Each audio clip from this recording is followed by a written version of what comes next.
Protesters tonight calling for justice for alleged victims of abuse and sexual misconduct within the National Women's Soccer League. They're also calling for the removal of Mike Golub and Gavin Wilkinson, both senior members of the soccer organization, from their positions, and for the sale of the club from Merritt Paulson's ownership. Good evening, and thanks for joining us for Katu News at 11 o'clock. I'm Deborah Knapp. The protest comes as the Portland Thorns face accusations they interfered with an independent investigation into abuse in the National Women's Soccer League. The investigation found rampant abuse in the soccer league. Investigators say emotional abuse and sexual misconduct were systemic in the league across multiple teams, coaches, and players. Two former Thorns players came forward with allegations they were harassed and sexually coerced by former coach Paul Riley. How much proof?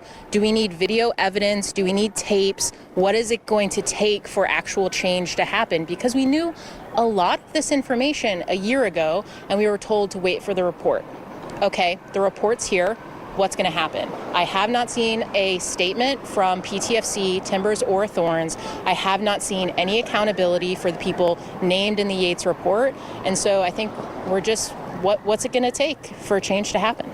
Former U.S. Attorney General Sally Yates led the investigation. She says abuse is rooted in deeper culture in women's soccer, beginning in youth leagues. Half the league's coaches were fired or stepped down amid allegations of misconduct last season. The president of U.S. Soccer called the findings heartbreaking and deeply troubling. The women's game is really important to me, and many of the players in this report, I know, many of them I coached. I just found it really maddening that players had to go through this.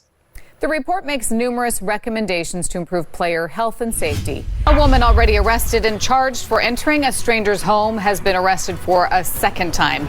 Some business owners tell us she's also caused trouble, stolen items from their businesses. Good evening. Thanks for joining us for Katu News at 6. I'm Deborah Knapp. And I'm Rank Gazaway in for Steve Dunn. Katu's Eric Mock has been following her case. Eric was supposed to be in court where she was supposed to be today, Eric, but deputies say she refused.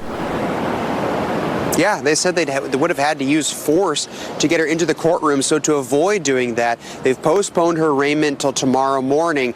Now, alleged victims of Zinsser say they hope this indictment that was finally handed down by the grand jury last week will be the first step to getting Zinsser off the street and into treatment.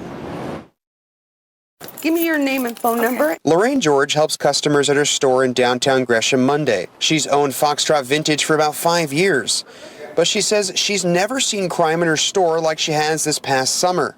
She took between 15 and 20 pieces of clothing out of that booth. George shared these surveillance images from July from her store cameras, showing Terry Zinsser carrying out bundles of clothes. George tells me Zinsser didn't pay for them, and it's happened several times. This isn't the only time Zinsser's been caught on surveillance video causing trouble.